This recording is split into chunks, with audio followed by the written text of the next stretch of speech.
Deputy Republican Whip in the United States House of Representatives. מחיאות כפיים, חברים. תודה.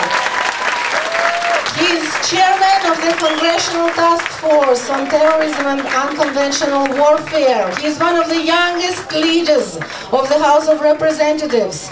And he is an overt friend and defender of Israel and the United States of America.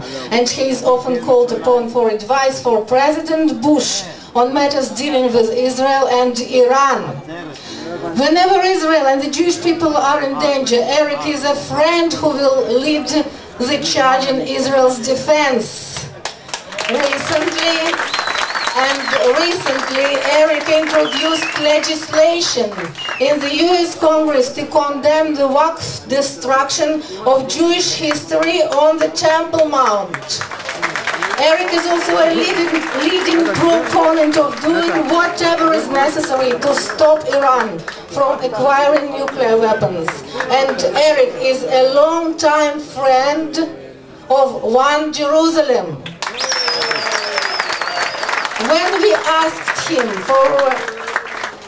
to stand up for a united Jerusalem, he took time away from his holiday weekend, and now it's, Thanksgiving in the US, and came to Israel's capital to stand in solidarity with Jews around the world, because Eric understands that a united Jerusalem represents a united Jewish people. Eric Cantor.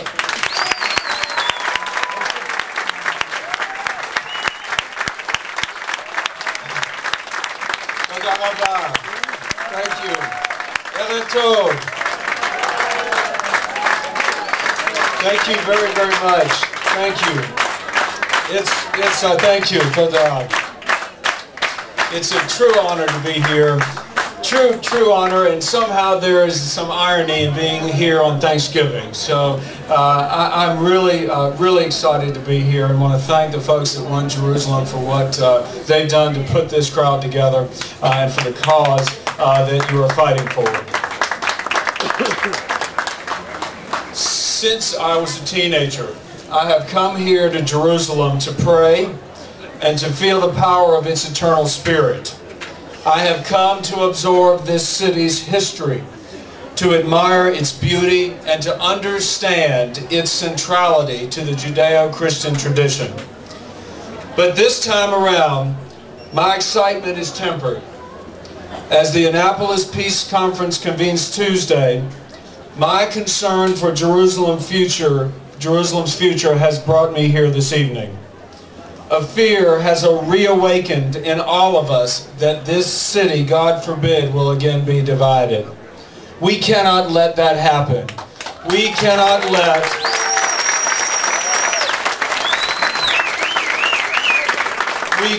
let a black cloud hang over this city of gold.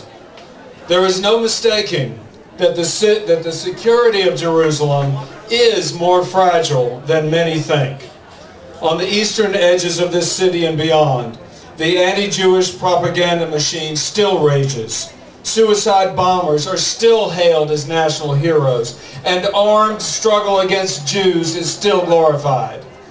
Against this backdrop, territorial concessions could lead to pockets of Jerusalem slipping into the bloody hands of Hamas, Islamic Jihad, and Al-Aqsa.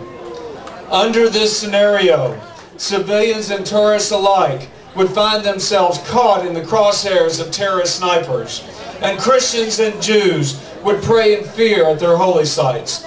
No doubt, these are terrifying consequences that must not be realized.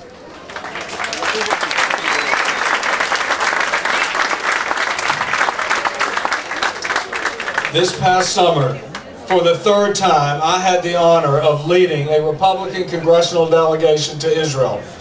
Many of the members I traveled with had never been here before, but very quickly, they developed a deep passion and appreciation for this country, its people, and its struggle for security. When we met with the residents of Sderot, we listened to a mother tell the story of how her young children have never ever known a normal life. We saw her weep about being unable to explain to her children why they had to give up their home in Gush Katif 2 years ago. When her country removed its military from Gaza and dislodged her family along with thousands more, this mother thought she was buying goodwill.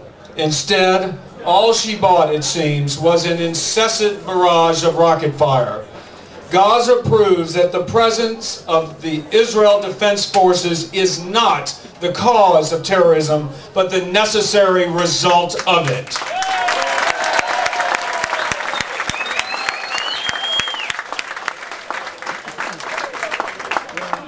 The tragic mistakes of Gaza should at the very least sound a cautionary note on the road to Annapolis. We all saw what can happen if vital security interests take a back seat to territorial concession.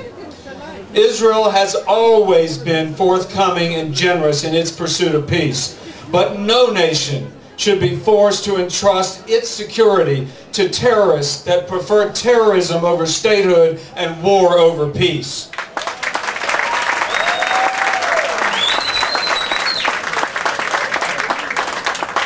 Earlier this fall, I sponsored a resolution in the United States House of Representatives which condemns the Muslim Waqf's destructive digging operations at the Temple Mount here in Jerusalem.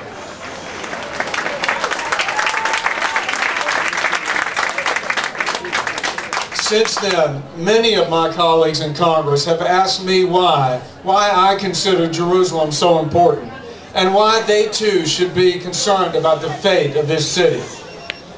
I remind them that Jerusalem is not merely the capital of Israel, but the spiritual capital of Jews and Christians everywhere. It's the site of the first and second temples, which house the Holy of Holies. And it's the direction that we Jews around the world face when we pray. This glorious city of David is bound to the Jewish people by an undeniable 3,000-year historical link.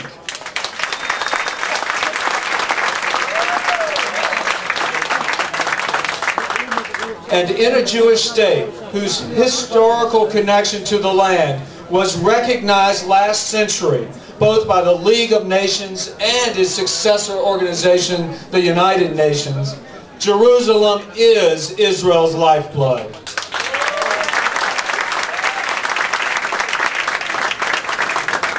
No one understands this better than Israel's enemies. That is precisely why they still engage in a systematic campaign to erase the historical link of the Jews to this great city. For if Israel were severed from Jerusalem, the Jewish state would lose its sense of legitimacy and its will to fight. Only then could Israel be destroyed. What befalls Jerusalem threatens the security of the United States and its allies worldwide. That's because Jerusalem and Israel are ground zero in the global battle between tyranny and democracy, radicalism and moderation, terrorism and freedom.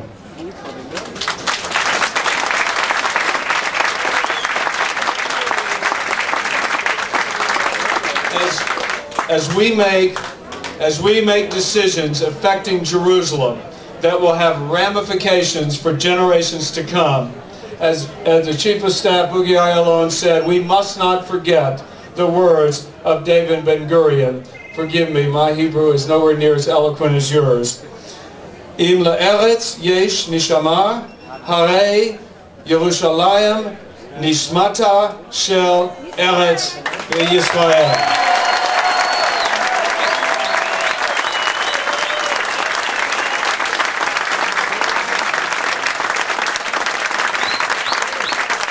If a land has a soul, then Jerusalem is the soul of the land of Israel.